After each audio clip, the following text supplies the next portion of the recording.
God for their neighbors and their town and their community to be saved and to be born again. How much of us care that much? You know why we don't?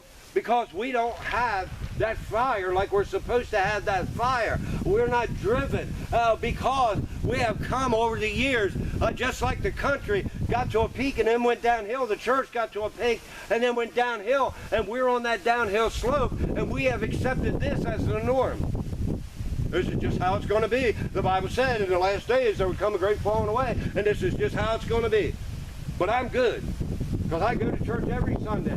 I even show up in the middle of the week. I put my 10% and sometimes more in. So I'm good.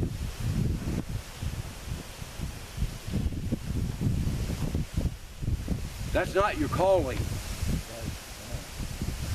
Your calling is to reach souls. Your calling is to be a witness. You know the scriptures, I don't have to tell you, but I'm going to anyway. Go ye into all the world and preach the gospel. Go into the highways and the byways and compel them to come in. You know the scriptures. This is what we're supposed to be about. Listen, I'm going to wrap it up with this, but then I got good news. If we don't do something, the majority of the people we know are going to hell. They are. It's just that plain. So we need to do something. But here's the good news. You come back tonight, because I'm going to tell you what you can do. I'm going to tell you what we need to do. God doesn't call you to do something and then not tell you how to do it. But a lot of time we miss it. And a lot of time we miss it because we ain't looking for it. And I know I say this a lot. Because I say it a lot because we got to stop doing it. If God wants me to do that, God will make me do that. No, he will not. If he wants you to do that, he told you he wants you to do that in here. Then you got to get up and do that. That's right. We've gotten to the point where we believe, I'm going to go to church until there's a mighty fall of the Spirit on me and I become something entirely different. It ain't going to happen. You got things you got to do. When you start doing what you need to do, then God will do those kind of things. But not until you start doing what you need to do. I want to leave you with this, and I want you to think about this. I am fully persuaded were God to take me now, heaven would be my home. And that's good for me. But what about everybody else I know? I can't be satisfied just knowing that I'm going. I need to be striving to take people with me. I need to be striving to make sure other people go. And what I wanted to leave you with was, this is serious, and it's the truth, and you may think it ain't the truth, but it is the truth. And you may say, who do you think you are? I ain't nobody.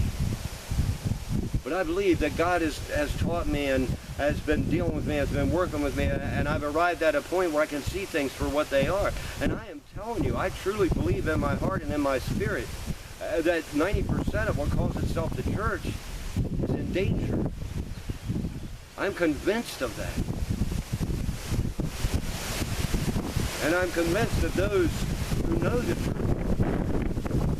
God is called to do something about it. And all the excuses of we're nobody and we're nothing and we're small and we're this and we're that ain't going to fly. Because you all know, God can do anything through anybody that's willing to be used. You know that. So any excuse about I'm not smart enough or I'm not big enough or there's not enough of us or whatever ain't going to fly.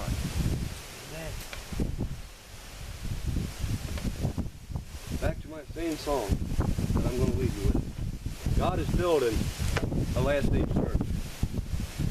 And the purpose of that last stage church is to be a light in a world that's going to get extremely dark.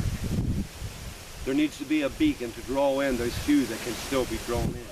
But to be in that last stage church, you've got to have that light within you.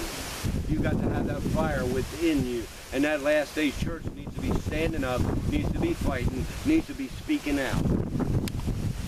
You know what? They didn't put Peter and John and the guys in jail because they stayed in the upper room and preached at each other.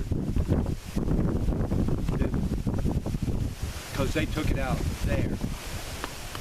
We need to take it out there. And as I said, if we don't do something, a lot of people's destiny is hell. There are those who can still be reached, but not unless somebody begins to go and reach out. And as I said, this is the way God gave it to me. He wanted me to present where we're at. Tonight I'm going to present what you can do about it. How you can make a difference. And it's all right there. God tells you exactly what to do to make a difference. And that's it. I'll stop right there.